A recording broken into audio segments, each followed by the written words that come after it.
दुनिया से अच्छे इंसान रहते थे। जय जय भारत माता, तू जग में विख्याता, तू देवों की जननी, तेरा वेदों से नाता। भूमंडल में सब तुझको ही महान कहते थे। भूमंडल में सब तुझको ही महान कहते थे। मेरे हिंदुस्तान में सारी दुनिया से अच्छे इंसान रहते थे। जय जय भारत माता, तू जग में विख्याता, तू देवों की जननी, तेरा वेदों से नाता। धन्यवाद।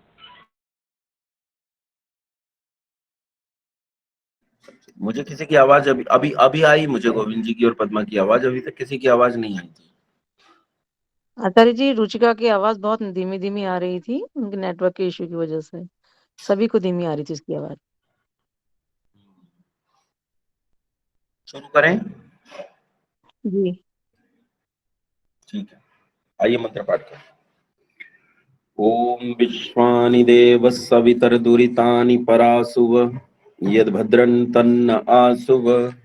ओम शांति शांति शांति। उम्मीद करता हूं नए सभी लोग आज समय से जुड़े होंगे और कोई ऐसे नहीं होंगे जो समय से न जुड़े हों, और तभी बातें भी समझ में आती हैं। आइए समझने का प्रयास करते हैं उपासना को। कल हम लोगों ने इस पर चर्चा की थी कि वेद ही क्यों आवश्यक है।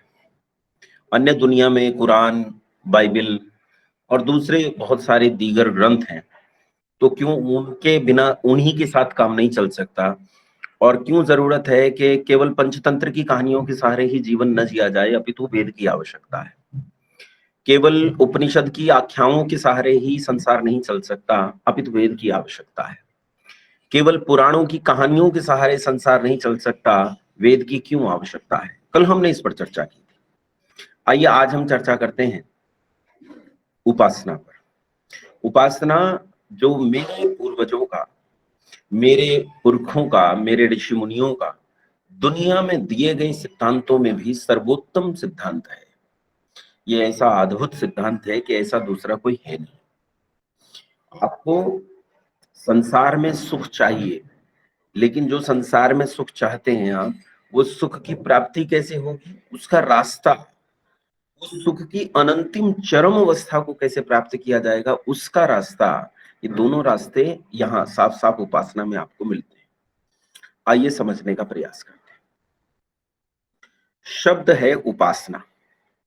उपासना शब्द को जब हम समझना चाहते हैं तो उपासना शब्द दो शब्दों से मिलकर बनता है। एक है उप और दूसरा है आसन। उप का अर्थ होता है, उप एक उपसर्ग है, उपसर्ग का अर्थ होता है समीप। उप मतलब समीप, आसन मतलब बैठना, समीप बैठना। किसके समीप बैठना? संसार के समीप तो हम नित्य प्रति बैठते ही हैं, तो किसके समीप बैठना? तो ईश्वर के समीप बैठना, परमपिता परमात्मा के समीप बैठना, उस पर ब्रह्म के समीप बैठना जो पर ब्रह्म इस सारे संसार का नियामक, नियंता और संचालक है, उसके समीप बैठना। लेकिन हम तो कहते ही हैं कि वो सर्वव्यापक है। जो सर्वव्यापक है उसका सामीप्य कैसे करें जिससे दूर ही नहीं जा सकते। जो सब जगह है उससे तो इच्छा करके भी दूर नहीं जा सकता, और जब इच्छा पूर्वक भी उससे दूर जाने की मेरी लिमिटेशंस ही नहीं है कि मैं उससे दूर चला जाऊं, ये मेरे हाथ में अधिकार ही नहीं है कि मैं उससे दूर चला जाऊं। मेरी लिमिटेशंस है, उसकी नहीं है। वो तो बहुत बड़ा है। बहुत बड़ा क्या, कोई स्थान नहीं है। वो तो जो बहुत बड़ा कुछ कहा जा सकता है वो सब उसके भीतर है। तो फिर उससे दूर नहीं गए तो पास कैसे जाए। दूरी तीन प्रकार की होती है। पहली दूरी होती है समय की दूरी, कि कोई किसी व्यक्ति से 6-7 घंटे की दूरी पर है। दूसरी दूरी होती है स्थान की दूरी, कि कोई 10 किलोमीटर दूर है, 1000 किलोमीटर दूर है, 10,000 किलोमीटर दूर है, वो दूरी है। ये स्थान की दूरी एक हो गई समय की, एक होगी स्थान की, और एक होगी ज्ञान की दूरी। जानकारी नहीं है कि कैसे जाऊं वहां तक। तो हम लोगों की ईश्वर से ना तो स्थान की दूरी है, ना तो समय की दूरी, अपितु ये दूरी हमारी उससे जानकारी की दूरी है, हम ईश्वर को जानते नहीं। हमारी समस्या यही है, हम इतनी सारी चीजों में उलझे हुए हैं, इतनी सारी चीजें हमने अपने दिमाग में भर ली हैं कि ईश्वर का जो वास्तविक ज्ञान है उससे कहीं दूर हो गए। और जब उससे दूर हो गए तो भला हम ईश्वर को क्यों कर प्राप्त कर सकते हैं, कैसे प्राप्त कर सकते हैं? इसलिए यदि हम ईश्वर को प्राप्त करना चाहते हैं तो हमें ईश्वर के संबंध में ठीक ठीक जानकारी प्राप्त करनी होगी। ये ही रास्ता जो है उपासना कहलाता है। अब उपासना के लिए सबसे पहली जरूरत क्या है, उसे समझने का प्रयास कीजिए। एक तरफ ईश्वर और एक तरफ संसार। पूरब में संसार है, पश्चिम में ईश्वर है, बीच में आप खड़े हैं। अब जब आप ईश्वर की तरफ चलेंगे तो संसार से मुख मुड़ जाएगा आपका, संसार की तरफ पीठ हो जाएगी। और जब आप संसार की तरफ चलेंगे तो ईश्वर की ओर पीठ हो जाएगी। इसका अर्थ यह है, किसी एक की ओर चलने पर दूसरे से आप दूर हो जाओगे, और किसी दूसरे की ओर चलने पर पहले से आप दूर हो जाओगे। ये दोनों क्योंकि विपरीत दिशाओं में हैं, तो विपरीत दिशा में होने के कारण ये परिस्थिति बनती है कि हम एक की तरफ चलते हैं तो दूसरे से दूर हो जाते हैं। और जब एक से दूर होते हैं तो दूर होने का मतलब है उसमें से राग का खत्म करना। और जब हम राग को खत्म कर देते हैं तो उस स्थिति का नाम विराग है। और विराग की वो स्थिति जो सबसे ऊपर की हो, जिसमें सुख दुख आदि चीजों से व्यक्ति दूर हो जाता है, प्रिय और अप्रिय वस्तुओं से दूर हो जाता है, जहां चीजें अप्रिय नहीं रह जाती, प्रिय नहीं रह जाती, जब इतने ऊपर व्यक्ति उठ जाता है तो उस स्थिति का नाम वैराग्य है। देखो, मैं बहुत जोर लगाता हूं, इसे समझने के लिए बहुत जरूरी है कि उपासना के लिए सबसे पहली आवश्यकता है मुमुक्षुत्व। और मुमुक्षुत्व का अर्थ क्या होता है? मुमुक्षुत्व का अर्थ होता है वैराग्य। वैराग्य क्या है, इस वैराग्य को समझने की कोशिश करो। वैराग्य का मतलब है कि संसार में आपका राग न हो। अच्छा, संसार में राग है कि नहीं? हम में से बहुत सारे लोग कह देते हैं कि मेरा बहुत सारी चीजों में राग नहीं रहा। लेकिन वो याद रखो कि सब चीजों में सबका राग तो कभी नहीं होता। मान लीजिए मुझे साग रोटी पसंद है तो साग रोटी में मेरा राग है, पर मेरा पिज्जा में राग नहीं है। तो मेरा पिज्जा में राग नहीं है इसलिए मैं ये कहने लगूं कि मुझे तो वैराग्य हो गया, ये नहीं है भाई। तेरा साग रोटी में राग है, दूसरी तरह के भोजन में राग है। तो एक चीज में राग हो और अन्य चीजों में राग न भी हो तो भी आप राग की स्थिति में हो। आपको राग लिपटना, राग का मतलब होता है लिपटना। आप लिपटे पड़े हो, एक में नहीं तो दूसरे में, तीसरे में, चौथे में, सब में लिपटे पड़े हो। और वैराग्य को पा जाना, वैराग्य को पैदा करना अपने मन में, ये कोई आसान काम नहीं है, बिल्कुल आसान काम नहीं है। ऐसी कई आख्यायिकाएं हमें पढ़ाई जाती हैं। जब हम गुरुकुलों में पढ़ते हैं तो वहां आख्यायिकाएं पढ़ाई जाती हैं, उससे हमें सिद्धांत पढ़ाए जाते हैं कहानियों के रास्ते से। जैसे कोई कह रहे थे ना कि पुराण में हम कहानियों के रास्ते से चीजें पढ़ लेते हैं, थोड़ा चटपटी लगती हैं। तो ऐसी एक आख्यायिका है कि एक राजा थे, बड़े विद्वान थे। अब राजा ने निर्णय किया कि भाई मैं ब्रह्म ज्ञान कौन अच्छे से पूरी दुनिया में जानता है, ये जानना चाहता हूं। उन्होंने घोषणा करवाई कि जो मुझे ब्रह्म ज्ञान देगा मैं उसे वो सब दूंगा जो वो चाहता है, प्रत्येक वस्तु उसे दे दूंगा जो मेरे अधिकार में है और जो मैं दे सकता हूं। तो बहुत लोग आए, लेकिन राजा इतना विद्वान था कि सब उनसे शास्त्रार्थ में पराजित हो गए। अंत में एक ऐसा विद्वान जो जंगल में ही पैदा हुआ, जंगल में ही पला बढ़ा रहा, उसने संसार को देखा ही नहीं, ऐसा एक बैरागी, एक साधु जंगल से आया और उसने राजा के प्रत्येक प्रश्न का उत्तर दे दिया। राजा एकदम निरुत्तर हो गए, चुप हो गए, और उन्होंने मान लिया कि वास्तव में ब्रह्मज्ञानी। तो उन्होंने उन्हें प्रणाम किया, प्रणाम करके बोले सच में आप ब्रह्मज्ञानी हैं और मैं अपनी शर्त के अनुसार वो सब देने के लिए तैयार हूं जो मेरे अधिकार में है, आप जो मांगेंगे मैं दूंगा। कहिए तो आपको राज्य दे दूं, कहिए तो आपको सारा स्वर्ण दे दूं, कहिए तो आपको 5,000 10,000 गौएं दे दूं, कहिए तो आपको अश्व दे दूं, कहिए तो आपको इस राज्य भर का सारा ऐश्वर्य दे दूं, कहिए तो क्या दे दूं। तो वैरागी बोला ये सब मुझे नहीं चाहिए। बोले फिर क्या चाहिए? कहा वो जो ऊपर अट्टालिका पर 3 कन्याएं दिखाई दे रही हैं ना, वो चाहिए मुझे, उनसे मेरा विवाह कर दो। अब ये कहानी केवल समझाने के लिए है। ये कहानी ये समझाती है कि एक व्यक्ति कितने भी ऊपर उठकर गिर सकता है, यानी हमें ऊपर उठकर भी अपने आप को वहां बनाए रखने का प्रयास करना पड़ेगा। इस बात को आप में से प्रत्येक व्यक्ति को मैं कहना चाहता हूं जो सुन रहे हैं, संयोजकों से लेकर और प्रत्येक श्रोता तक एक चीज को मैं कहना चाहता हूं कि आप लोग जिस बौद्धिक स्तर पर उठ गए हैं, इस बौद्धिक स्तर पर आपको स्वयं को बनाए रखना पड़ेगा। आपकी चीजें दुनिया को यदि पता चल जाती हैं और उघड़ी रखी रहती हैं, तब आप उतने योग्य व्यक्ति नहीं हैं। मैं एक चीज कहता हूं कि क्रांतिकारियों ने इस देश के लिए जीवन दे दिया, अपनी गर्दनें कटवा दी, गोली खाकर मर गए। मर जाना, एक साथ मर जाना, ये भी उतना मुश्किल काम नहीं है जितना तिल तिल कर जीना होता है। कई लोग तिल तिल कर जिए हैं, जैसे आदि गुरु शंकराचार्य, जैसे स्वामी दयानंद सरस्वती। ये वे लोग हैं जिन्होंने प्रतिपल मृत्यु को भोगते हुए जीवन को तिल तिल कर जिया है। ये वे लोग हैं। इन्होंने अपना समूचा जीवन कैसे जिया है वो अपने आप में एक बहुत बड़ी परेशानी है। लेकिन कैसा जीवन था? कहते हैं स्वामी दयानंद सरस्वती को भयंकर विष दे दिया गया और वो विष उनके शरीर से फूटकर बाहर निकल रहा था।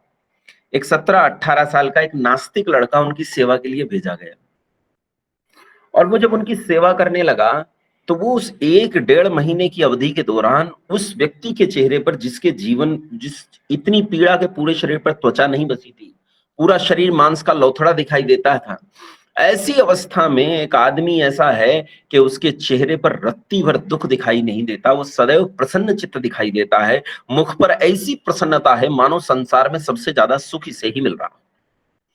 उसके इस सुख को देखकर ये नास्तिक लड़का आस्तिक हो गया। वो कहता वास्तव में कोई सामर्थ्य तो इस व्यक्ति के पास जरूर है कि इतनी भयानक पीड़ा के बीच में भी ये आदमी ऐसा प्रसन्नचित्त है कि इसे देखकर मन आह्लादित हो उठता है, आनंदित हो उठता है। संसार में इस योग्यता पर सस्टेन करना भी बहुत बड़ी बात होती है। ये कहानी साधु की कहानी कहती है कि योग्यता तो थी लेकिन योग्यता से गिरना भी हुआ। राग तिल तिल करके प्राप्त करते हैं हम, वो माफ करना, वैराग तिल तिल करके प्राप्त करते हैं, लेकिन इस वैराग्य को बनाए रखना ये अपने आप में एक बड़ी उपलब्धि होती है। इसलिए उस पर टिके रहना। आपके जीवन में छोटे छोटे से वैराग्य हैं, लेकिन उन वैराग्य को मजबूती से पकड़ के रखो, वो हाथ से फिसल जाते हैं, रेत की तरह फिसल जाते हैं। मतलब ये बहुत हंसी की बात है कि मैंने एक व्यक्ति को देखा, वैद्य जी थे, वो पंडित जी महाराज थे, वैद्य थे, बड़े अच्छे वैद्य थे, लोग उनके पास बहुत दूर दूर से आते थे।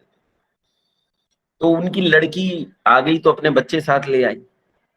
बच्चे साथ ले आई तो बच्चा ऊपर जीने की पहली पैड़ी पर, नाना नीचे खड़े हैं, नाना को मेले में जाना है, पोता पोती को गोद में ले रखा है और इसे भी बुलाना चाहते हैं, लेकिन ये 2 साल का बालक है जो घुटनों के बल चलता है, 1.5 साल का बालक है। तो बालक को बुला रहे हैं, बहुत प्यार से कहते हैं आजा आजा मेरा लल्ला, आजा तुझे भी मेले में लेके जाऊंगा। अब लल्ला को कहाँ इतनी बातें समझ में आती है, लल्ला उनकी ओर प्यार से देख रहा है, वो कहता है आजा मेरा बेटा आजा। लेकिन इतने में बालक ने मुंह परे कर लिया और दूसरी तरफ चलने लगा।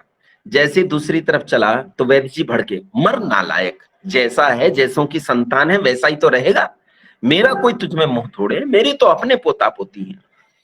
अचानक लल्ला ने जाते हुए फिर से पलटकर नाना की ओर देख लिया तो लाला फिर से आजा आजा मेरा लल्ला, मेरा सबसे अच्छा लल्ला है, इससे अच्छा तो कुछ है ही नहीं, आजा मेरा बेटा। बालक ने फिर मुंह मोड़ा, फिर 10 गालियां दी और फिर मुंह उनकी ओर किया, फिर प्रसन्न हो गए और उसे बुलाने लगे।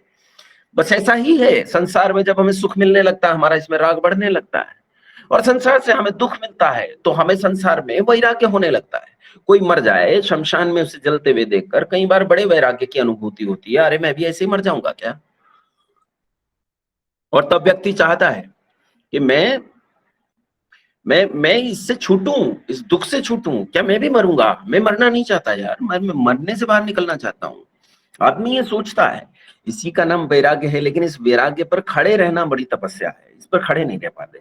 तो सबसे पहली चीज अपने पल्ले गांठ बांधो, उपासना के लिए सबसे पहली आवश्यकता है वैराग्य। बिना वैराग्य के संसार में उपासना का होना संभव नहीं है। जो लोग सोचते हैं तंत्र मंत्र करके या कुछ ऐसे ही काम करके हम बड़े वैरागी हो जाएंगे, ये होने वाला नहीं है। ये तंत्र मंत्र विद्या और सांप जाग गया सो गया, ये सब बातें हैं, बातें ही रह जाती हैं, इनमें कोई वास्तविकता नहीं। अब इस बात को समझने का प्रयास कीजिए कि भगवान महावीर को भगवान महावीर बनने में, भगवान पाणिनि को भगवान पाणिनि बनने में, भगवान पतंजलि को भगवान पतंजलि बनने में एक लंबे वैराग्य के काल से गुजरना पड़ा, और वो उस वैराग्य पर टिके रहे, वो स्थिर रहे उस वैराग्य पर, तब जाकर उन्होंने उस मोक्ष की अवस्था को प्राप्त किया, या जो भी अवस्था प्राप्त की उसे प्राप्त किया। वैराग्य बहुत जरूरी है। अब आजकल का वैराग्य कैसे समझिए, हम किसे वैराग्य समझते हैं?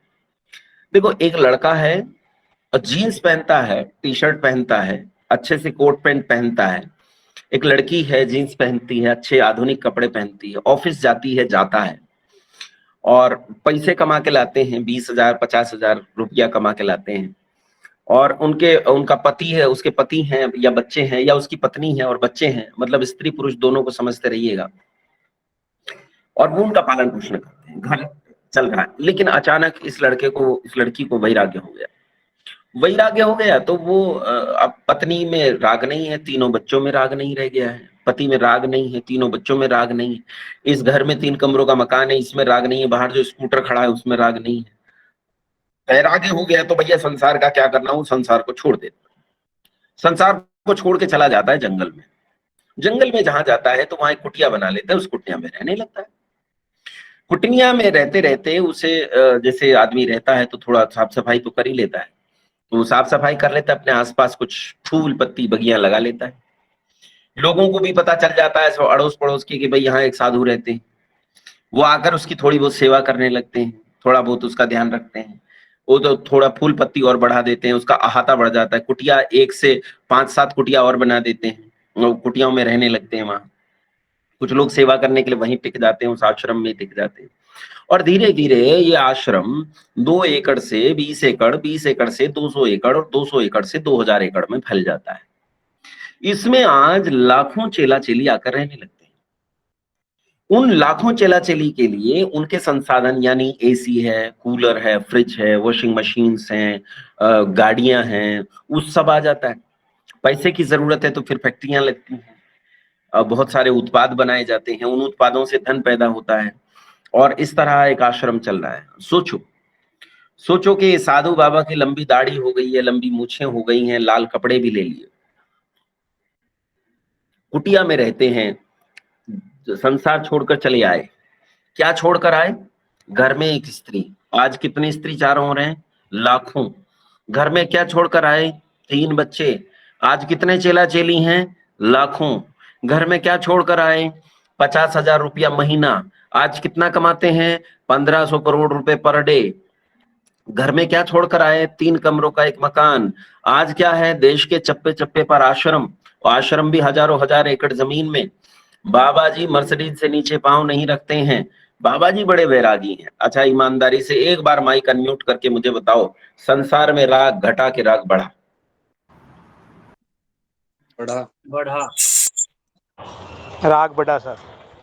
बढ़ा है। इसे राग का घटना नहीं कहते, ये तो राग का बढ़ना हुआ। राग बढ़ गया, बहुत ज्यादा राग बढ़ गया है। इसका मतलब है राग वैराग्य गेटअप से नहीं होता है कि मैंने लाल कपड़े ले लिए हैं, या मैं बड़ा भारी साधु सन्यासी दिखता हूं कि नहीं दिखता हूं, इससे वैराग्य नहीं होता। वैराग्य एक जीन्स पहनने वाले और शर्ट पहनने वाले लड़के को हो सकता है, एक लड़की को हो सकता है जो आधुनिक कपड़े पहनती है। वैराग्य गेटअप से नहीं होता है। कोई कहे जी नहीं कपड़ों से, भैया कपड़े तो अपने आप बदल जाएंगे, कपड़ों की चिंता मत करो। मन से वैराग्य होता है, और जब मन से वैराग्य हो जाता है तब वो गृहस्थ में रहते हुए भी वैराग्यशील होता है। कई बार लोग इतने वैराग्यशील हो जाते हैं गृहस्थ में रहते हुए भी कि उन्हें अपनी देह में भी राग नहीं रह जाता, अपने शरीर में राग नहीं रह जाता। जिसे अपने शरीर में राग न रहे उसे विदेह कहते हैं, और हमारे यहाँ एक ऐसे सम्राट हुए हैं जिनका नाम था विदेह राजा जनक, मैया भगवती जानकी के पिता, माता भगवती जानकी के पिता, जिन्हें रोज राजा जनक के नाम से जानते हैं, इन्हें विदेह कहा जाता था। विदेह क्यों कहते थे, विदेह का अर्थ क्या होता है? विदेह इसलिए कहते थे कि संसार में रहते हुए भी ये वैराग्यशील थे, संसार में रहते हुए भी संसार में इनकी कोई आसक्ति नहीं थी, इसलिए लोगों ने इन्हें विदेह कहकर पुकारा। तो संसार में रहते हुए आप वैराग्यशील हो सकते हैं, ये पक्की बात है। और कहीं जाकर बहुत बड़ा आश्रम बना लें आप और बड़े भारी साधु सन्यासी बन जाएं, तब भी आप वैराग्यशील न हो, ये भी हो सकता है। इसका सीधा मतलब है कि साधु भी वैराग्यशील हो सकता है और गृहस्थ भी हो सकता है, एक ब्रह्मचारी भी हो सकता है। ऐसे कितने उदाहरण हैं। क्या आदि गुरु शंकराचार्य ब्रह्मचारी रहते हुए ही वैराग्यशील नहीं हुए? क्या शुद्ध चैतन्य और मूल शंकर और उसके बाद स्वामी दयानंद सरस्वती ये ब्रह्मचारी रहते हुए ही वैराग्यशील नहीं हुए? हाँ हुए हैं। तो इसका अर्थ ये है कि वैराग्य अवस्था से नहीं होता, मेरी उम्र कितनी है इससे वैराग्य नहीं होता। कोई सोचे मुझे तो 70 साल की उम्र में जाकर वैराग्य होगा, ये नहीं है। ये भी नहीं है कि कोई ये सोचे कि मुझे 10 साल की उम्र में वैराग्य हो नहीं सकता, मैं तो बच्चा हूं, वो कभी भी हो सकता है। वैराग्य आपके जन्मों की साधना है, आपने कितने जन्मों तक इसका अभ्यास किया है, तब जाकर आपको वैराग्य प्राप्त हुआ है। इसलिए वैराग्य पहली चीज उपासना के लिए। वैराग्य के बाद वैराग्य की स्थितियों को और खोलते हैं कि वैराग्य उठता क्यों है, कैसे उठता है। एक वैराग्य तो ये उठता है कि आपको दुख हुआ, दुख के कारण आपको लगता है भाई आज पत्नी बहुत लड़ाई की है मेरे साथ, पत्नी इतनी लड़ी कि पत्नी ने पूरे घर को महाभारत बना दिया, बस घर से वैराग्य हो गया, आज तो संसार में कुछ नहीं रखा, मैं मर जाऊंगा। पति बहुत लड़ा, पति ने आज इतनी लड़ाई की कि पति मेरे साथ नहीं बात करता है, बच्चों के साथ बात नहीं करता है, या हम पर बहुत गुस्सा होता है, नाराज होता है, तब बड़ा वैराग्य हो जाता है। लगता है संसार तो निस्सार है, क्या रखा है जी संसार में, न जाने कब हम मर जाएंगे, क्षणिक है, ये तो पानी का बुलबुला है, कब फूट जाए कुछ पता नहीं है। बड़ी वैराग्य की बातें मन में आ जाती हैं। लेकिन तभी अचानक बच्चे की एक खुशखबरी मिल जाए और वो चीखता हुआ जब आता है ना, सारा वैराग्य पानी बनकर नाली में बह जाता है। इसलिए वैराग्य एक समय का काम नहीं है, बहुत लंबे काल से अभ्यास करने के बाद प्राप्त होता है। मैं आपको अपने बारे में बताता हूँ, बहुत सारे लोग ये जरूर जानना चाहते हैं कि जो सामने आदमी बोल रहा है ये इसकी गति क्या है। तो भाई मेरी गति इतनी है कि मैं जब आपकी ये कक्षा ले रहा हूं तो इस समय भारी विपत्ति में हूं, लेकिन मुझ पर इस विपत्ति का कोई फर्क नहीं पड़ रहा है। मुझे ये विपत्ति ऐसी स्थिति में नहीं लाकर खड़ा कर रही है कि मेरे लिए संसार खत्म हो जाए। तो विपत्ति एकदम मेरे लिए ऐसी विपत्ति है कि कोई और लोग हों तो पता नहीं क्या मान ले उसे, लेकिन मेरे लिए विपत्ति कोई बहुत बड़ी विपत्ति नहीं है। चिंता है कि वो कैसे सुधरे, लेकिन वो ऐसा नहीं कि मुझे मार डालेगी। लेकिन मुझ में से राग मर गया हो ये बिल्कुल नहीं है, ये समझ लीजिए। राग नहीं मरा है। अभी अचानक अगर बाहर से मुझे मेरी बेटी की चीख सुनाई पड़ जाए तो मैं ये गूगल मीट फेंक के भाग जाऊंगा अपनी बेटी को देखने के लिए कि आखिर क्यों चीखी, क्या हुआ, कोई गड़बड़ तो नहीं हो गई है। इसका अर्थ है कि उस पुत्री के प्रति मुझ में भारी राग है। मेरी माँ को कठिन समस्या हो जाए, अभी अचानक मुझे पता चल जाए तो मुझे दौड़ जाना पड़ेगा। तो ये राग है। इसका मतलब है मैं वैराग्यशील वैसा तो नहीं हूँ, हाँ मैं वैराग्य के रास्ते में कहीं हूँ, मैं उस वैराग्य के रास्ते में हूँ। वैराग्य उत्पन्न कैसे होता है? वैराग्य उत्पन्न होता है बौद्धिक कसरत से। बौद्धिक कसरत है कि आप संसार में जड़ और चेतन के फर्क को समझो, नित्य और अनित्य के अंतर को समझो, ये जानो कि ये संसार अनित्य है। आप याद करो, आपका एक बहुत गहरा मित्र था, ऐसा मित्र था कि आप उसके बिना रह नहीं सकते थे, लेकिन आज वो मित्र कहाँ है आपको पता भी नहीं है। न उसके सुख दुख से आपको कोई लेना देना, ना आपके सुख दुख से उसे कोई लेना देना, न जाने वो कहाँ गए। इसी तरह ऐसे कई नए लोग आपको मिले हैं जिनसे आपका कोई मतलब नहीं था, लेकिन आज वो आपके लिए इतने अपने हो गए हैं कि उनके बिना जीना मुश्किल हो जाता है। तो ये संसार अनित्य है, ये संसार यूं ही चलता है। कल हो सकता है इन लोगों से आपका ऐसा ही वास्ता हो जाए। ये संसार है, जहां आज पहाड़ है यहां कभी सागर था, और जहां आज सागर है यहां कभी पहाड़ था। ये संसार बदलता रहता है, संसार के रूप बदलते हैं। मैं आज हूं कल नहीं हूं, परसों में नहीं था। मेरी माँ जब 5 साल की बच्ची थी तब मैं नहीं था भाई, मैं नहीं था, मेरा संसार में अस्तित्व नहीं था। और आज मेरी माँ ही नहीं है। आज मेरी माँ है पर इतनी बूढ़ी है कि उसके शरीर पर झुर्रियां हैं। मेरी माँ इतनी ताकतवर थी कि मुझे पीटती थी, लेकिन आज मेरी माँ का हाथ पकड़कर मुझे लेकर चलना पड़ता है। अब वो पीटना तो दूर, अपने ही लिए उसे आवश्यकता पड़ती है सहयोग की। संसार में चीजें बदल रही हैं, आप देखो तो संसार में चीजें, जो मित्र हैं वो शत्रु हो जाते हैं, जो शत्रु हैं वो मित्र हो जाते हैं। और सोचो तो ये संसार में परिवर्तन कैसे हुआ? क्या ये संसार में परिवर्तन एकदम हुआ? एकदम नहीं हुआ, हर पल पल हुआ है। इस समय जब से मैंने बोलना शुरू किया और अब तक जब मैं बोल रहा हूं, इतना बोलते समय संसार बहुत कुछ परिवर्तित हो गया। इसी सिद्धांत को थोड़ा सा बिगाड़कर क्षणवादी लोग कहते हैं, you can not dip your finger in the same water even twice. आप उसी पानी में दोबारा उंगली नहीं डाल सकते, क्योंकि जब आप दोबारा उंगली डालने गए उस पानी में तो पानी पूरा का पूरा बदल गया। अब समय बदल गया, परिस्थिति बदल गई, लोग बदल गए, पानी का टेक्सचर बदल गया, उसका संगठन बदल गया, संगठन बदल गया, चीजें बदल गई हैं। तो वो इस क्षणवाद के रूप में कहकर वो थोड़ा बिगाड़ देते हैं। खैर, लेकिन यहाँ कहने का अर्थ यही है कि जो संसार अभी 15 मिनट पहले था जब मैंने कक्षा शुरू की, वो अब नहीं है। बहुत कुछ उसमें बदल चुका है। इसीलिए संसार को ये अच्छे से समझो कि संसार परिवर्तनशील है। जब इस बात को अच्छे से समझ लोगे तो मानो तुम में वैराग्य के लक्षण उत्पन्न होने शुरू हो जाएंगे। मेरे पिताजी या मेरे दादा या मेरा भाई या मेरी पत्नी मर गए, मरे तो बड़ा दुख हुआ, अरे बाप रे ये मर गए भाई, इनके बिना तो जिंदगी नहीं चलेगी। हम बड़े रोते हैं, बड़े बिलखते हैं। हालांकि ये दुख भी कहीं ना कहीं वैराग्य के लिए सहायक होते हैं, लेकिन हम बड़े रोते हैं, बिलखते हैं। पर इस बात को जो जानता है कि ये मरा नहीं है, इसका कुछ बिगड़ता नहीं, हो सच्चा वैराग्यशील है। दुखों ने अनेक महापुरुषों को वैराग्य की ओर मोड़ा है।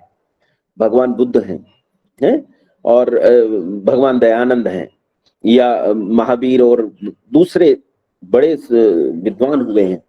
ये जो लोग हुए हैं, इन सबको दुखों ने इन्हें संसार से मोड़ा है, लेकिन फिर इन्होंने उसे बुद्धिपूर्वक समझा उस चीज को कि बुद्धिपूर्वक ये चीजें कैसी हैं।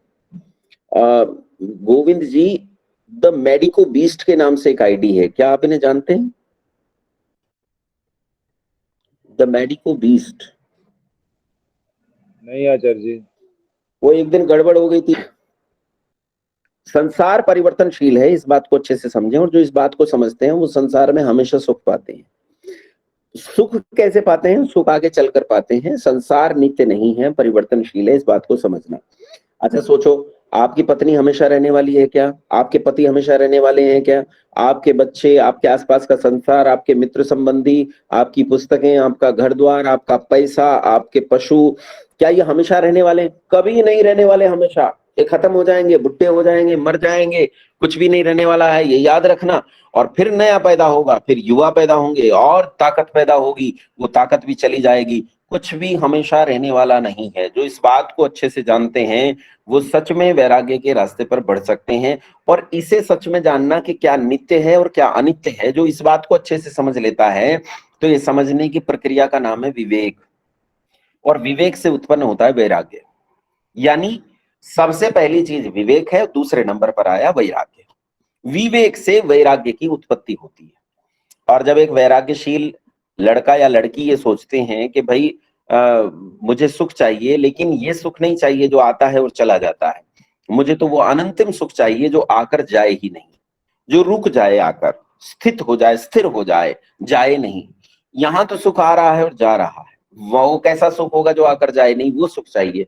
और जब ये उस सुख के लिए निकलते हैं तो ऋषि मुनियों के पुस्तक उनके सहायक होते हैं, ऋषि मुनियों के शब्द उनके सहायक होते हैं, ऋषि मुनियों की प्रेरणाएं उनके सहायक होते हैं। ऋषि लोग बताते हैं कि हाँ, उस सुख को प्राप्त किया जा सकता है, और उस सुख को प्राप्त करने का उपाय है अष्टांग योग, उपासना यानी योग। ऋषियों ने तो इसे ऋग्वेदादि भाष्य भूमिका में ऋषि ने इसे उपासना योग के नाम से ही शब्द ही रखा है, उपासना योग। उपासना योग को ही अष्टांग योग कहते हैं। अष्टांग योग के 8 अंग होते हैं और इन 8 अंगों के कारण इसे अष्टांग योग कहा जाता है।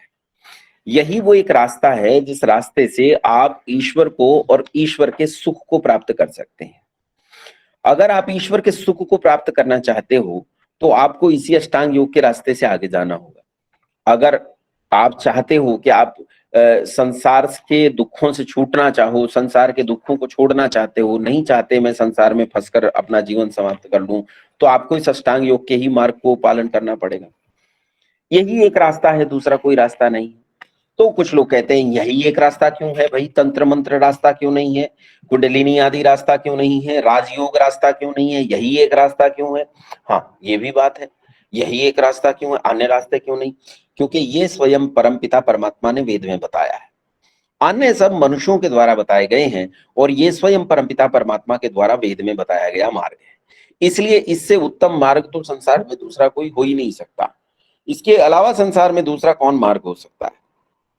एक दिन ऐसी ही एक कक्षा में ले रहा था, मैं ये उदाहरण हमेशा दिया करता हूँ, और उस कक्षा में मेरी अपनी खुद की बेटी बैठी थी, और मैंने कहा कि देखो, अगर आप इस कमरे से बाहर निकलना चाहते हो तो आपको उस गेट से बाहर निकलना पड़ेगा, गेट के अलावा आपके पास कोई रास्ता नहीं कि आप बाहर निकल जाओ। तो मेरी बेटी खड़े होकर बोली कि रुको पिताजी, मैं निकल सकती हूँ। मैंने कहा कैसे? बोली मैं सुरंग बनाकर बाहर चली जाऊंगी, और बोली मैं छत फोड़कर इस कमरे की बाहर चली जाऊंगी। मैंने कहा बिल्कुल जा सकती है बेटा, छत तोड़कर जा सकती है, सुरंग बनाकर जा सकती है, ये इस कमरे के साथ तो संभव है, लेकिन परमपिता परमात्मा के साथ ये संभव नहीं है। परमपिता परमात्मा में ना तो सुरंगें बनाई जा सकती हैं और ना ही उसकी छत तोड़ी जा सकती है, तो भला सर्वशक्तिमान की छत को कैसे तोड़ सकती है? इसलिए उसका एक ही मार्ग है।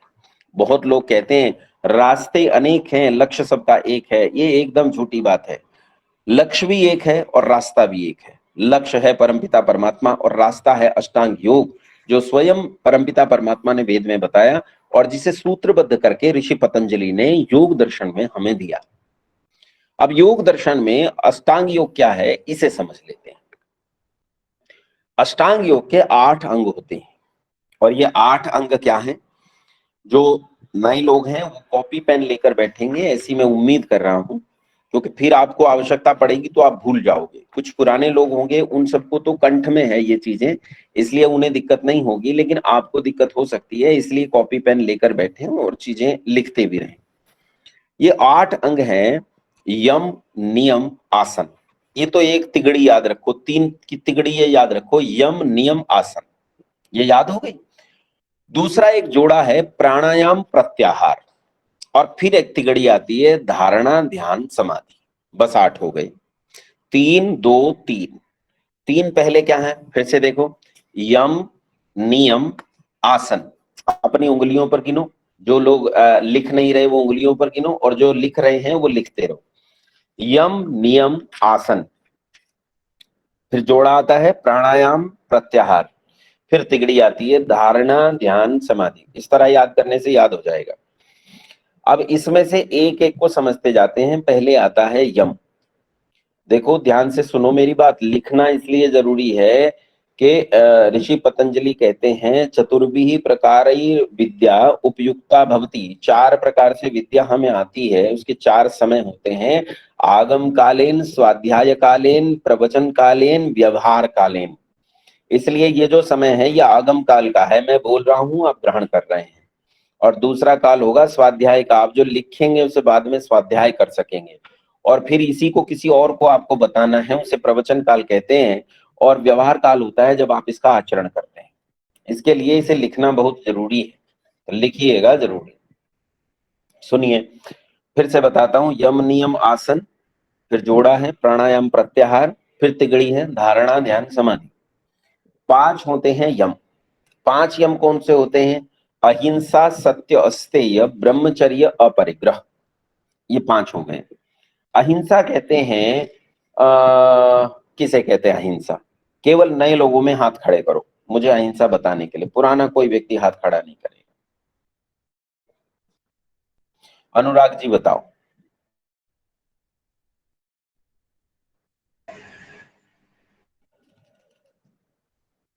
चलिए वो नहीं बता पा रहे हैं। स्वप्निल जी आप बताओ, अनुराग वो अहिंसा किसे कहते हैं? स्वप्निल जी,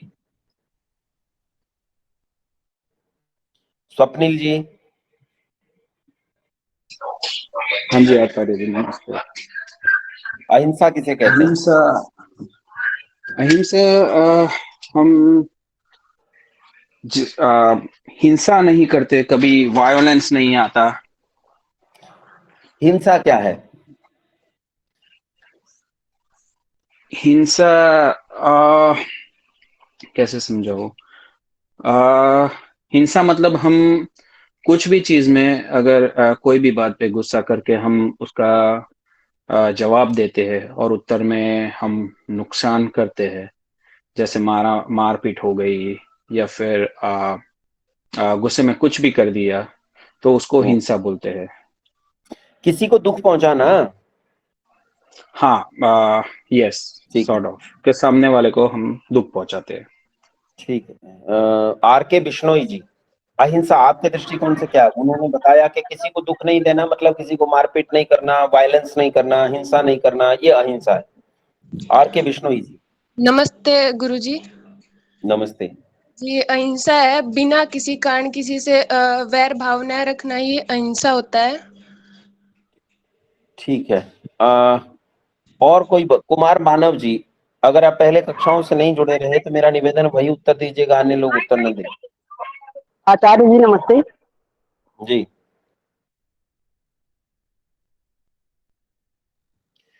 चलिए उनका माइक म्यूट है। आइए समझने का प्रयास करते हैं अहिंसा किसे कहते हैं। जी देखिए, आचार्य जी। अहिंसा के संबंध में यही सब प्रचलित है जितना अभी अनुराग जी कुछ कह रहे थे। जी सर, निर्वैर हो जाना। ठीक है, सुनिए, संक्षेप करते हैं, थोड़ा तेज भी चलना है मुझे। अहिंसा का अर्थ क्या होता है? हमारा देश तो अहिंसक देश है, आप सबको पता ही है। हमारे यहाँ तो अहिंसा के पुजारी लोग पैदा हुए हैं, ऐसे लोग पैदा हुए जिन्होंने अहिंसा की पूजा की है। जो अहिंसा के पुजारी इस देश में पैदा हुए, उन्होंने कहा कि तुम्हें किसी को दुख नहीं देना है। अगर किसी को किसी काम से दुख होता है तो उसके लिए स्वयं को प्रस्तुत कर दो, पर उसे दुख नहीं होना चाहिए।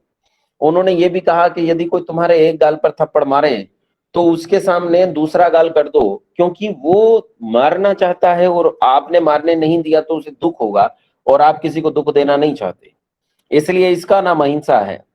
ये कमाल की अहिंसा है। ये अहिंसा है कि नपुंसकता है? ये तो ऐसी अहिंसा हुई कि कोई तुम्हारी एक बहन को भगा कर ले जाए तो उसके साथ दूसरी भी कर दो, क्योंकि वो भगाना चाहता है, आपने नहीं भगाने दिया तो उसे दुख होगा, और आप किसी को दुख देना नहीं चाहते। आप तो वायलेंस करना नहीं चाहते, आप तो हिंसा करना नहीं चाहते, आप किसी को मारना पीटना कष्ट पहुंचाना किसी की हत्या करना नहीं चाहते, आप सब प्रकार से रोकना चाहते हो, इसीलिए आपको सब कुछ सहते जाना है। एक महापुरुष तो ऐसे हुए कि जब पंजाब का वो इलाका जो आज हमारे पास नहीं है, उस इलाके में जब लोगों को काट दिया गया और वहां से कुछ लोग जान बचाकर भागे, तो ये महापुरुष वहां पहुंचे और उन लोगों को रोककर एक सभा की और कहा कि तुम क्यों भाग रहे हो? उन्होंने कहा वो हमारे बच्चों को टुकड़े टुकड़े कर मार रहे हैं, हमारी स्त्रियों के साथ बलात्कार कर रहे हैं, हमारी हत्याएं कर रहे हैं, इसलिए हम जान बचाकर भाग रहे हैं, हमारा सामर्थ्य नहीं कि हम उनका मुकाबला कर सकें।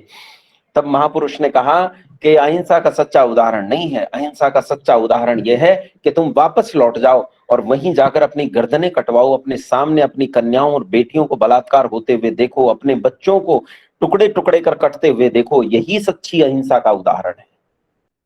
लेकिन मैं पूछना चाहता हूं, ऐसे अपने संसार को बर्बाद होते हुए नपुंसकत्व में जीना, नपुंसकता में जीना, क्या इसका नाम अहिंसा है? चलो ये तो महापुरुषों की बातें ठहरी, और ऋषियों से पूछते हैं कि ऋषि क्या कहते हैं। हमने ऋषियों से पूछा कि अहिंसा किसे कहते हैं, तो ऋषि पतंजलि परिभाषा देते हैं, कहते हैं अहिंसा प्रतिष्ठायाम तत्सन्निधौ वैर त्यागा, अर्थात वैर का त्याग कर देना, सर्वथा वैर का त्याग कर देना, इसका नाम अहिंसा है। हमें किसी से वैर नहीं है, हम किसी से वैर नहीं रखते, न किसी जीव से, न किसी जंतु से, न किसी कीट से, न किसी पतंग से, न किसी मनुष्य से, न किसी जड़ पदार्थ से, हमें किसी से कोई वैर नहीं है, ऐसे हैं हम, इसका नाम अहिंसा है। लेकिन अहिंसा का मतलब नपुंसकता बिल्कुल नहीं है। अहिंसा का वास्तविक अर्थ है, इसकी अर्थापत्ति निकालूं तो अहिंसा का वास्तविक अर्थ है अकारण संसार में किसी को कष्ट न देना, इसका नाम अहिंसा है। लेकिन यदि कारण हो तो लाखों लाख मनुष्यों का वध कर देना भी अहिंसा कहलाती है। अब विचार करके देखो, एक बस में एक लड़की खड़ी है, एक स्त्री है, पढ़ाकर आई अध्यापिका है, और वो खड़ी है, और एक गुंडा बदमाश शराब पीकर आता है, इस लड़की को छेड़ता है, कभी हाथ लगाता है, कभी गंदे फिक्रे कसता है, कभी गालियां देता है, और वो पूरी बस बैठी हुई देख रही है। अचानक एक लड़का इस सब की भीड़ के बीच में से खड़ा होता है और खड़े होकर इस शराबी को 2 थप्पड़ मारकर इस बस से नीचे उतार देता है। इस लड़की के सम्मान की, इसके सतीत्व की रक्षा करता है। अब विचार करो वो 50 लोग जो अपनी सीटों पर बैठे रह गए, वो अहिंसक हैं या ये लड़का अहिंसक है? उस महापुरुष के हिसाब से तो ये लड़का हिंसक हो गया, लेकिन सच में इस लड़के ने हिंसा की नहीं, बल्कि एक होती हुई हिंसा को रोका है। इसने रोका है उन सब लोगों के प्रति होती हुई हिंसा को, जो 50 लोग बैठे थे। भले ही वो नपुंसक उठकर कुछ कर न सके हों, लेकिन उनके मन में पीड़ा जरूर पहुंच रही थी कि लड़की दुखी हो रही। वहां बैठे हुए प्रत्येक व्यक्ति को दुख पहुंच रहा था, और इस लड़के ने उस सारे दुख का निराकरण किया। यह वास्तविक अहिंसक है। अन्याय का उल्लंघन नहीं करती है अहिंसा। यानी कारण हो तो लाखों मनुष्यों का वध कर देना भी अहिंसा कहलाती है। हम भगवान श्री कृष्ण के वंशज हैं, हम भगवान श्री राम के वंशज हैं। हमारी धमनियों में पंडित राम प्रसाद बिस्मिल का रक्त दौड़ता है। जब ऐसी स्थिति है तो हम नपुंसक नहीं हो सकते। अहिंसा का अर्थ किसी को किसी भी कारण से दुख न देना, ये गलत है। अहिंसा का अर्थ है निर्वैर हो जाना, वैर नहीं है। जब एक जज एक हत्यारे को फांसी देता है तो इस हत्यारे को जानता भी नहीं है, इसका इससे कोई वैर नहीं है, लेकिन वो संविधान में वर्णित दंड व्यवस्था के आधार पर इसे वो दे रहा है, फांसी दे रहा है, इसलिए ये जरूरी है। तो यहां अहिंसा को ठीक से करिए। अहिंसा का अर्थ होता है अकारण किसी को दुख न देना। कारण हो तो फिर जो उपाय बन सके वो करना चाहिए, जो उचित उपाय बन सके वो करना चाहिए, अनुचित तो कुछ न करें। उम्मीद करता हूं अहिंसा आपको समझ में आई हो। स्वप्निल जी। हाँ जी आचार्य जी, हाथ खड़ा किया अगर जी। हाँ, ये आपकी बात से मैं सहमत हूँ। और मैं वही कहना चाहता हूँ कि अगर अकारण हिंसा हम कर रहे हैं तो उसको हिंसा बोलते हैं, बट कारण वश में हम अगर हिंसा कर रहे हैं तो वो तो बिल्कुल हिंसा नहीं हुई। वो ऐसा बोला जाता है कि जैसे आपने बोला अहिंसा ही हुई, या तो फिर हमने उस सिचुएशन का मान रख के जो करना चाहिए, जो अपना कर्तव्य है, वो हमने किया। ठीक है, बिल्कुल सही है। उम्मीद समझ में आ गया होगा। ऐसी अपूर्व जी हाथ खड़ा किया आपने, कोई बात है? आचार्य जी नमस्कार। मेरा मानना ये है कि अहिंसा क्या है, व्यवहारिक जीवन में हमें किसी के प्रति देश भावना नहीं रखनी चाहिए, और लेकिन कोई गलती करता है तो उसको दंड देना अहिंसा नहीं हो सकती। बाकी यदि कोई गलती है, किसी की युद्ध में भी लड़ते हैं तो युद्ध में लड़ने वाले को अहिंसा नहीं बोल सकती, क्योंकि धर्म की के लिए लड़ रहे हैं एक तरह से। ठीक है, ठीक है, ठीक है। बस मैं यही कहना चाहता हूँ, वो कई जगह अपूर्व जी हिंसा के स्थान पर अहिंसा शब्द का प्रयोग कर गए, इसलिए किसी को भ्रांति न हो तो मैंने बता दिया। वो वही कह रहे थे, ये समझ लेना परिभाषा ठीक से, ये पंक्ति याद कर लेना। अकारण किसी को दुख न देना, इसी का नाम अहिंसा है। कारण हो तो जैसा न्याय हो वैसा करना चाहिए, पक्का है। देखो, गलत अर्थ कर देने को हम नहीं मान सकते। वेद का अर्थ करते हुए लोगों ने कितनी बड़ी बड़ी गलतियां की हैं। सायण आचार्य जो बहुत बड़े विद्वान हैं, उन्होंने कहा सर्वे वेदा क्रिया कांड पराह सन्ति। अपनी मर्जी जो चाहे अर्थ कर दे, जो समझ में आया वो अर्थ कर दिया। कितने सारे लोग हैं जिन्होंने भिन्न भिन्न अर्थ लिखे हैं। एक शबर स्वामी हुए, उन्होंने कहा न केवलम लोके वेदे अपि यज्ञेन यजमजयंत देवास्तानि धर्माणि प्रथमान्यासन। वो जो समझ में आए वो अर्थ कर दिए हैं अपनी मर्जी से। ऐसा ऐसा अर्थ बनता है, वैसा अर्थ हम नहीं मानेंगे, अपितु जो शास्त्र कहता है वो मानेंगे। शास्त्र कहता है अकारण किसी को दुख न देना, इसी का नाम अहिंसा है। अहिंसा के बाद आता है सत्य। सत्य कहते हैं, किसे कहते हैं सत्य, एक बार बताओ। सत्य किसे कहेंगे? ये कौन बताएगा सत्य किसे कहेंगे? हाथ खड़े करो। सत्य किसे कहते हैं? अब मैं भी किसी से पूछ लेता हूं, है ना। निशा कल भी जवाब नहीं दिया था, आज बताओ मुझे सत्य किसे कहते हैं। देखो कितना छोटा सा प्रश्न है। मैं कल आपसे ये कह रहा था कि कोई प्रश्न छोटा नहीं होता। देखो आज मैं कितने छोटे छोटे से प्रश्न आपसे पूछ रहा हूं। अहिंसा किसे कहते हैं? कभी सोचा ही नहीं ये प्रश्न इतना मुश्किल हो सकता है। सत्य किसे कहते हैं? कभी सोचा? सत्य क्या इतना मुश्किल प्रश्न होता है कि उसका जवाब ही न दिया जा सके?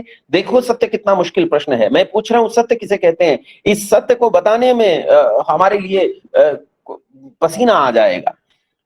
निशा एक बार बताओ मुझे सत्य किसे कहते हैं? चलो मनीष मौर्य, मनीष मौर्य जी। जी नमस्ते आचार्य जी। नमस्ते। आचार्य जी, सत्य सत्य हम उसको बोल सकते हैं जो कभी भी बदले ना, अपने स्वरूप को कभी भी ना बदले, मतलब कि किसी भी ठीक है, काल में वो उसी प्रकार से जो रहे, तो वो किसी भी परिस्थिति में न बदलने वाला हो उसे सत्य कहते हैं। क्यों मनीष जी, यही बात है? जी आचार्य जी। अच्छा अभी रुकना, माइक म्यूट मत करना मनीष जी, अपना माइक अनम्यूट रखें। अभी क्या बजा है इस समय, अपनी घड़ी में देखकर बताएंगे मुझे? जी 6:17। 6:17 हुए हैं। अच्छा मुझे ये बताओ 1 घंटे बाद क्या समय होगा? 7:17 हो जाएंगे सर। ये तो बदल गया, तो क्या ये झूठ जी। है? अभी समय है 6:15, 1 घंटे बाद ये समय नहीं रहेगा, बदल जाएगा, तो क्या ये झूठ है? मतलब कि शब्द मिस्टेक हो रहा है आचार्य जी, थोड़ा सा समझने में। अच्छा मैं ये कह रहा हूं, मैं निशा जैसे बच्चों के लिए कह रहा हूं, ये इसलिए कह रहा हूं कि कई बालक होते हैं अपना प्रश्न नहीं पूछते, सोचते हैं प्रश्न बहुत छोटा सा है। अब सोचो सत्य क्या है, कितनी छोटी सी बात है कि सत्य क्या है, लेकिन सत्य पर जब सामने प्रश्नकर्ता खड़ा होगा तब पता चलेगा ना कि सत्य तो क्या है। वो इतना छोटा प्रश्न नहीं है, बहुत मुश्किल प्रश्न है। तो आप जो छोटा प्रश्न लिए बैठे हैं उसे छोटा मत समझो, बहुत बड़ा प्रश्न है। वीरांगना आहूजा। आचार्य जी। जी जी म्यूट हो गए आप तो आचार्य जी कहने के बाद। आचार्य जी, जो तर्क की कसौटी पे खरा उतरे उसे सत्य कहते हैं। अच्छा ठीक है, जो तर्क की कसौटी पर खरा उतरे उसे सत्य कहते हैं। वीरांगना आहूजा जी। नमस्कार गुरुजी। जी नमस्ते। नमस्ते जी, नमस्ते। जैसे सूर्य सुबह उदय होता है और शाम को अस्त होता है, तो ये सत्य है, इसको हम बदल नहीं सकते। सूर्य ये ने तो उदय बात बदल, होना, प्रकृति ये का तो ये चक्र है कि सुबह उदय होगा और शाम को होगा, फिर रात्रि होगी, फिर सुबह होगी। जितने भी स्पष्ट प्रमाण हमें दिखाई देते हैं वो ही सत्य है। चलिए कुमार मानव जी।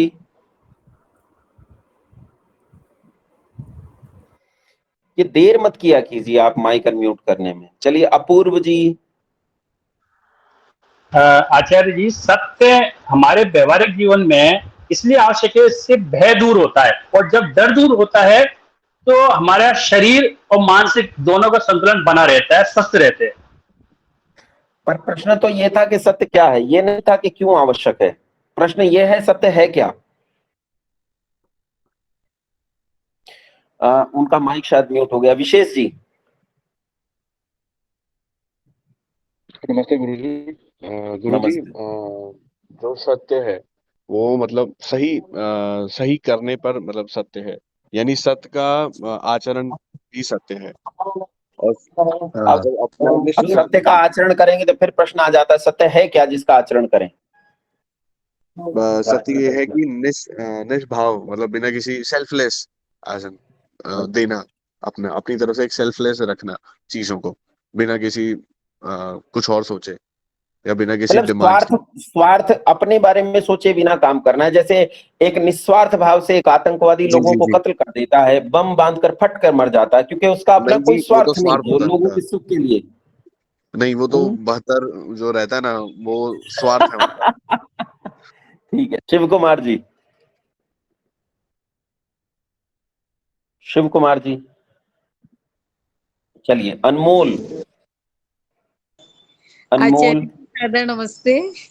जो नमस्ते। हर देश काल परिस्थिति में अपने नियम पे कायम रहे वो सत्य होता है, सम रहे। जो मतलब किसी भी देशकाल परिस्थिति में सम रहे, तो इसका मतलब समय तो सम नहीं है, क्योंकि समय बदल रहा है। अभी 2:30 बजे हैं, बाद में 3:30 बज जाएंगे, 4:30 बज जाएंगे, तो ये तो देशकाल परिस्थिति में चीजें बदल रही हैं, काल स्वयं बदल रहा है। तब क्या करेंगे? नियम किसी भी चीज का नियम सम रहे हर परिस्थिति में, उसे सत्य कहते हैं। तो इसका मतलब है नियम को सत्य कहते हैं। जी मैं समझा नहीं पा रही शायद। नहीं नहीं नहीं, समझा पा रही हैं। मैं केवल उस अंतिम बात तक पहुंचना चाहता हूं। बिल्कुल सही बात कही है। मैं ये कह रहा हूं यानी नियम सही है, नियम ही सच है। हाँ जी, मेरी ठीक है। ऐसी मान्यता है। मतलब मान्यता नहीं है, बात सही है। हम तो सार्वकालिक सार्वभौमिक सत्य ढूंढना चाहते हैं। मेरे हिसाब से क्या है और गायत्री के हिसाब से क्या है ये नहीं है, वो होना ये है कि किसके हिसाब से क्या है वो जरूरी है। मगन सिंह जी, सत्य क्या है?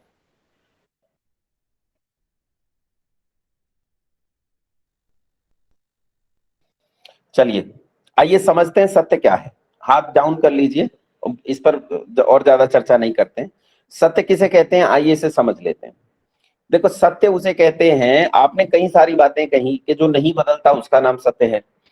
जो बहुत सारी चीजें आपने कही, आचरण में लाया जाता है, इसका नाम सत्य है, उसका नाम सत्य है, ये सब चीजें, और बात भी आंशिक तौर पर आप सबकी सही है। लेकिन आगे से एक बात ध्यान रखो, जैसा प्रमाणों से सुपरीक्षित करने के बाद सिद्ध होता है उसी का नाम सत्य है। वो जो नियम वाली बात थी वो यही है कि जैसा प्रमाणों पर सुपरीक्षित होने के बाद सिद्ध होता है उसका नाम सत्य है। कई लोग इसे यूं कहते हैं कि जैसा मन में हो वैसा मुख से बोलना, और जैसा मुख से बोलते हैं वैसा आचरण में करना, और इसे इसे ही सत्य कहते हैं। लेकिन जैसा मन में हो वैसा ही मैं बोलूं, ये तो झूठ भी हो सकता है। कैसे? किसी ने मुझसे कहा कि आचार्य जी आपके पांव को कुत्ते ने काट लिया, लेकिन पांव को कुत्ते ने काटा नहीं है, उन्होंने झूठ बोल दिया, और वही झूठ मेरे मन में चला गया, और जैसा मेरे मन में गया वैसा ही मैं मुख से बोलने लगूं। मैं करूं हाय मर गया, हाय मर गया, कुत्ते ने काट खाया, कुत्ते ने काट खाया, तो ये तो झूठ हो गई बात, ये सच नहीं है, क्योंकि वास्तव में तो ऐसा है नहीं। इसका अर्थ यह है प्रमाणों से सुपरीक्षित होना जरूरी है। पहले हम उसे ये जांचें कि ये सही है या नहीं है। अगर वो सही है तो उसे सच माने, और सही नहीं है तो उसे न माने।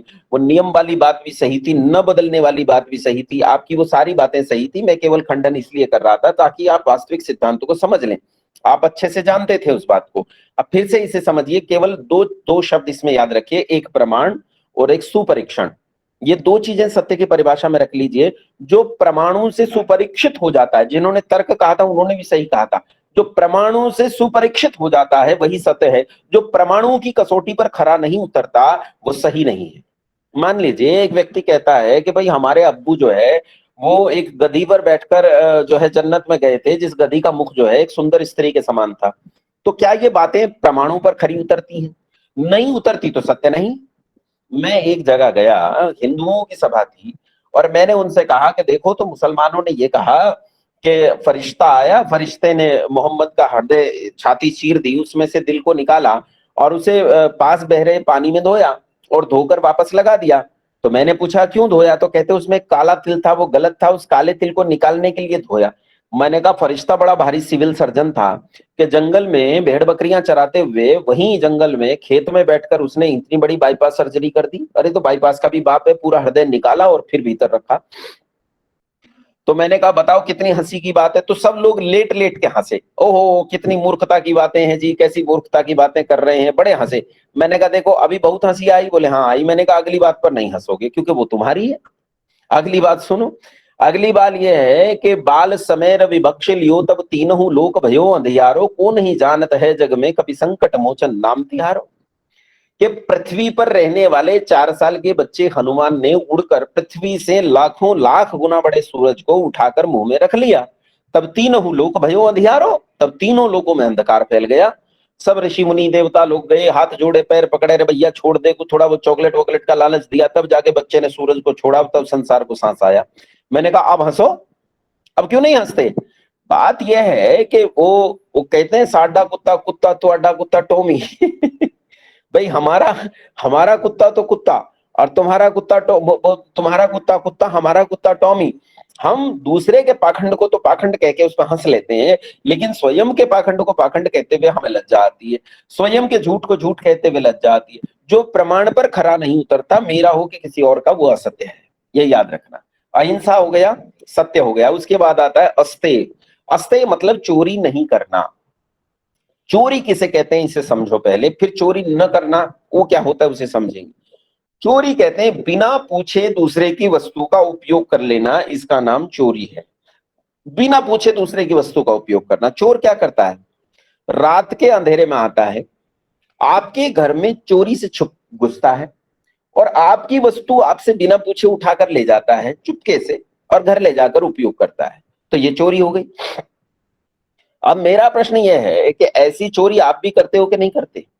या अगर मैं सीधा सीधा आपसे पूछ लूं तो थोड़ा बुरा लगेगा, लेकिन अगर मैं ये पूछूं क्या आप चोर हैं तो ये बड़ा कठोर प्रश्न है। क्या आप चोरी करते हैं? अब देखो, मैं फिर कहता हूं, किसी प्रश्न को छोटा मत मानना जो आपके हृदय में है, उसे पूछा करो। क्यों जरूरी है? क्योंकि जो प्रश्न हम लिए बैठे हैं वो छोटा नहीं हो सकता। मेरी लज्जा है कि मैं उसे छोटा मान रहा हूं, प्रश्न तो बड़ा ही होगा। मैं पूछता हूं आप चोर हैं क्या, तो सामान्यतः मन में भाव उठेगा नहीं मैं तो चोर नहीं हूं, मैं तो चोरी नहीं करता। लेकिन क्या आप बिना पूछे दूसरे की वस्तुओं का उपयोग कभी नहीं करते? करते हैं। अच्छा, विदेश में कुछ कम करते होंगे, भारत में तो खूब जम के करते हैं। अभी देखो, हम यहाँ एक कार्यक्रम कर लें, अपने गुरुकुल में एक कार्यक्रम कर लें, तो लोग जूते पहनकर आएंगे और फिर जब लघुशंका के लिए जाना होगा तो 1 मिनट के लिए सोचते हैं क्या लघुशंका के लिए जूते पहनकर जाऊं, किसी की चप्पल पहनकर चलता हूं, तो वो किसी और की चप्पल पहनकर लघुशंका करके चला आएगा। बिना पूछे दूसरे की वस्तु का उपयोग करना, इसी का नाम चोरी है। तो चोरी तो हो गई, चोरी तो हो गई।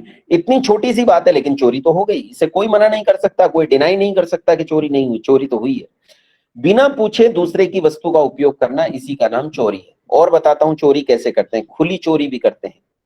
कैसे? माँ ने कहा जब बेटा करेले ले आ, और हम बाजार में जाते हैं, सब्जी की दुकान पर जाकर गाजर का भाव पूछते हैं, करेले का नहीं पूछेंगे, लेने करेले आए, हम पूछते हैं भैया गाजर क्या भाव दी, और जब तक उसने गाजर बताई तब तक 2-3 पतली पतली गाजर हम खा गए। ये बिना पूछे दूसरे की वस्तु का उपयोग करना चोरी हो गई। मूंगफली वाले की दुकान पर जाते हैं और एक मुट्ठी भर मूंगफली हाथ में भरकर फिर पूछते हैं क्यों भाई मूंगफली क्या भाव दी? भला अब क्या भाव रह गया बेचारे की, 50 ग्राम मूंगफली तो तुम यूं ही खा गए, अब तो उसका भाव ही गया, जो बचत आनी थी वो तो चली गई। अब आपने चोरी की है, वो विपत्ति में आ गया, अब वो चोरी करेगा, अब वो आपसे झूठ दाम बताएगा, आपको ठगेगा।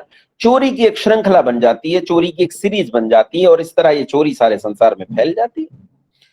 आप दूसरे के सामने देखते देखते चीजें उठाकर बिना पूछे उपयोग कर लेते हो। आप में और रात वाले चोर में बस एक ही तो अंतर है कि वो रात के अंधेरे में छिप कर आता है, उसे आंखों की लज्जा है, और आपको वो भी नहीं है। आप खुलेआम करते हो, आप चोर हो और सीना जोर हो, इसे कहते हैं चोरी। तो चोरी को मन, वचन और कर्म 3 प्रकार से छोड़ देना। मन से चोरी नहीं करनी, दूसरे के पदार्थ को लेने की इच्छा नहीं करनी, ओहो क्या बढ़िया मकान है, ऐसा तो मेरा होना चाहिए, ये चोरी है मन की। बिना पुरुषार्थ किए लेने की इच्छा करना, इसका नाम चोरी है। दूसरी चोरी है शब्द की चोरी, बात को घुमा फिरा कर कहना, ये चोरी हो गई। और तीसरी है प्रत्यक्षतः कायिक चोरी, किसी का सामान उठाकर उपयोग करना। तीनों प्रकार से चोरी को त्याग देना, 24 घंटे ये अभ्यास करना। पहला अहिंसा, दूसरा सत्य, तीसरा अस्तेय, चौथा कल बताएंगे। आज समय समाप्त हो गया है, समय बचा नहीं है। आइए मंत्र पाठ कर लेते हैं और कल चौथे यम की ओर बढ़ेंगे। 5 यम हैं, 3 यम हमने आज किए हैं, कल हम बाकी के बचे हुए 2 यम करें, और उसके बाद नियम भी कल ही पूरे हो जाएंगे। यम और नियम कल पूरे हो जाएंगे, और शायद आसन भी कल करवा देंगे। परसों केवल बचेगा उपासना करवाना और बाकी की चीजें। आइए मंत्र पाठ करते हैं। ओम विश्वानि देव सवितर दुरितानि परासुव यद्भद्रं तन्न आसुव। ओम शांति शांति शांति। अच्छा माफ कीजिए, प्रश्न काल रहेगा, कोई प्रश्न हो तो प्रश्न पूछ सकते हैं। तो गलती हो गई, एक 10 मिनट का प्रश्न काल रख लेते हैं, किसी का प्रश्न हो तो पूछ लीजिए। विशेष जी। हम जैसे ज्ञान या विचार रहते हैं हमारे, हम किसी के विचार सुनते हैं, फिर हम वो विचार आगे प्रस्तुत कर देते हैं, तो क्या इसको भी चोरी की संज्ञा में मतलब कहा जा सकता है? नहीं नहीं, न विद्या चोरी होती है, न विद्या का कोई भी काम चोरी के अंतर्गत नहीं आता है। विद्या जितनी मुझे प्राप्त हुई है उसे अपने पास छिपा कर रख लेना, ये चोरी है। विद्या को जितना हो सके उतना बांटना चाहिए, ठीक है। पार्थ। आचार्य जी नमस्ते। जी नमस्ते। आचार्य जी मैं क्या आपसे फोन पे बात कर सकता हूँ? पार्थ जी आप कहाँ से हैं? सर मैं हरियाणा से हूँ आचार्य जी। पार्थ जी आप एक बार गोविंद जी का नंबर ले लीजिए, गोविंद जी आपकी मुझसे बात करा देंगे। ठीक है आचार्य। और गोविंद जी कुछ रहने दीजिए। गोविंद जी हैं आपके परिचय में है क्या गोविंद जी? जी नहीं, मैं मेरे परिचय विकास जी के परिचय में हूँ। अच्छा, आप विकास जी के आप मेरा नंबर ले लीजिए एक बार, और भी जिनको आवश्यकता हो मेरा नंबर लिख लीजिए 98130। रुकिए। उत्थान जी। आचार्य जी, आचार्य जी मुझे मच्छर खा रहा है, मैंने उसको मार दिया, तो ये अहिंसा हुई? वैसे इस दृष्टिकोण से क्या मच्छर जब तक मनुष्य के परिक्षेत्र में पहुंच के उसे नुकसान की स्थिति न पहुंचाए तब तक उसे नहीं मारना चाहिए, या किसी भी प्राणी को नहीं मारना चाहिए। लेकिन जब लगे कि ये ऐसी स्थिति में है कि ये मनुष्य के लिए खतरा है, तब उसे मार देने में थोड़ा पाप तो होगा, लेकिन उसे मार देना कर्तव्य है, मार देना चाहिए। जी आचार्य, स्वप्निल जी। हाँ जी आचार्य जी, नमस्ते।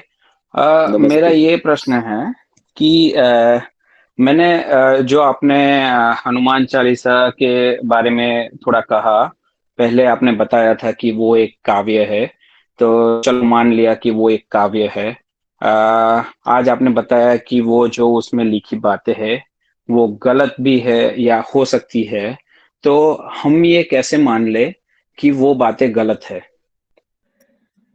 तर्क की कसौटी पर कसकर देखो। ठीक है, तो कैसे तर्क उसमें कैसे शुरू किया जाए? किस संदर्भ में आप कहना चाहते हैं ये बताइए। जैसे आपने बोला बाल समय रवि बक्ष ये तो हनुमान चालीसा में नहीं है। हाँ, वो ये हनुमान, आपने इसका मतलब हनुमान चालीसा बजरंग बाण में है। सॉरी, बजरंग बाण या ये हनुमान जी का। रुकिए स्वप्निल जी, एक मिनट। मैं ये कह रहा हूं कि पहले तो आप हनुमान चालीसा को आपाद मस्तक अच्छे से पढ़िए। श्रद्धा किसी भी चीज में सत्य श्रद्धा करनी चाहिए। आप श्रद्धा शब्द का अर्थ क्या है जानते हैं? श्रद्धा दो शब्दों से मिलकर बनता है, श्रत और धा। श्रत सत्य को कहते हैं और धा कहते हैं धारण करना। अब जब मैं सत्य ही नहीं किसी चीज पर, आप निश्चय पूर्वक नहीं कह सकते कि जो बात मैंने कही वो हनुमान चालीसा में है या नहीं है। इसका मतलब ये है कि हनुमान चालीसा में आपकी जो श्रद्धा है वो पूरी पूरी खरी सत्य पर नहीं खड़ी, क्योंकि आप हनुमान चालीसा को ये भी नहीं बता पा रहे हैं कि ये पंक्तियां हनुमान चालीसा से हैं या रामचरितमानस के अन्य किसी प्रसंग से हैं।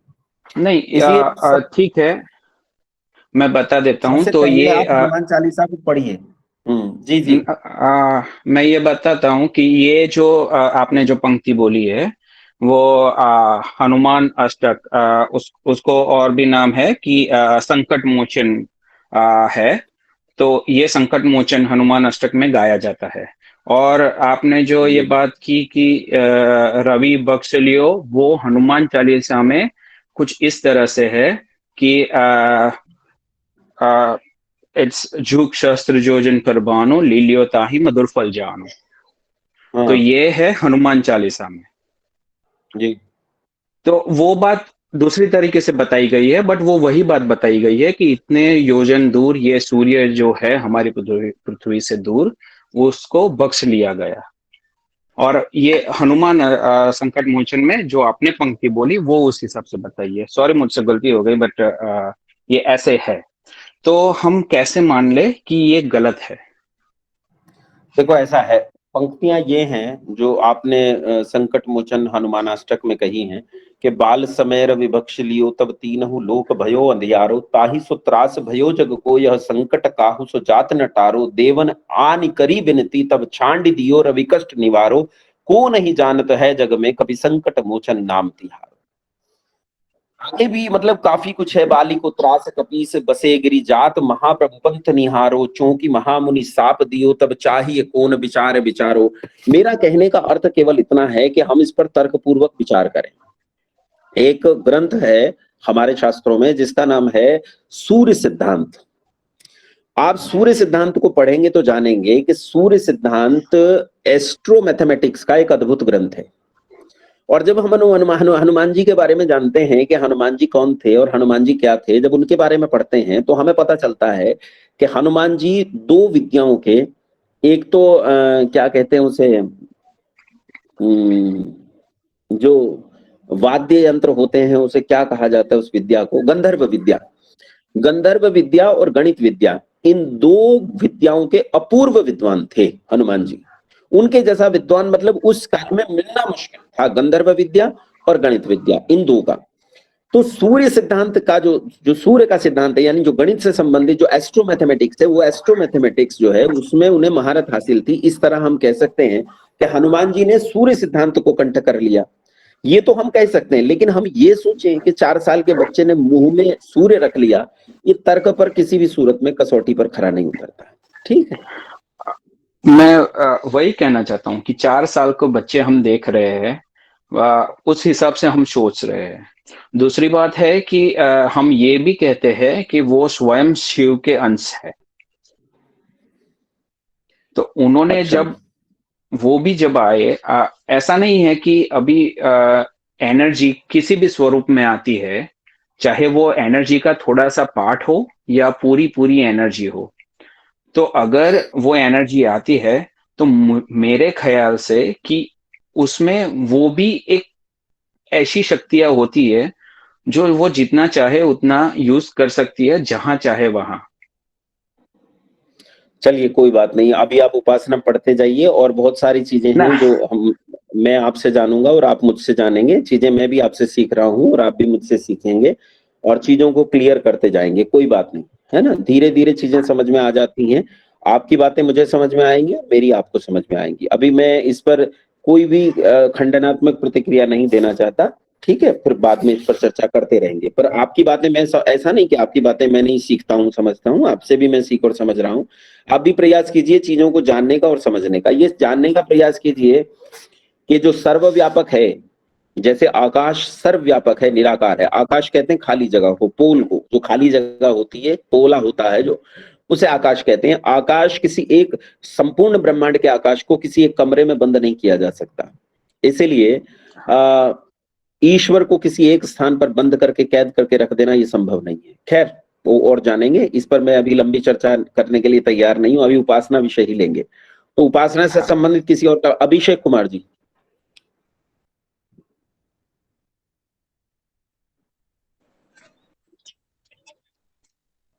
चलिए, प्रश्न नहीं है, मंत्र पाठ हम कर चुके हैं जी। हेलो आचार्य जी, नमस्ते। जी नमस्ते आचार्य जी, मेरा ये प्रश्न है, हमारा जन्म ईश्वर को प्राप्ति के लिए हुआ है या परिवार का साथ देने के लिए? ईश्वर प्राप्ति के लिए। ठीक है। लेकिन इसे यूं मत मान लेना कि घर छोड़कर चले जाना है, ये कल बताऊंगा, जुड़े रहना साथ में, ठीक है। मंत्र पाठ हम कर चुके हैं, कल मिलेंगे 5:30 बजे। नमस्ते आप सभी को, नमस्ते। आदर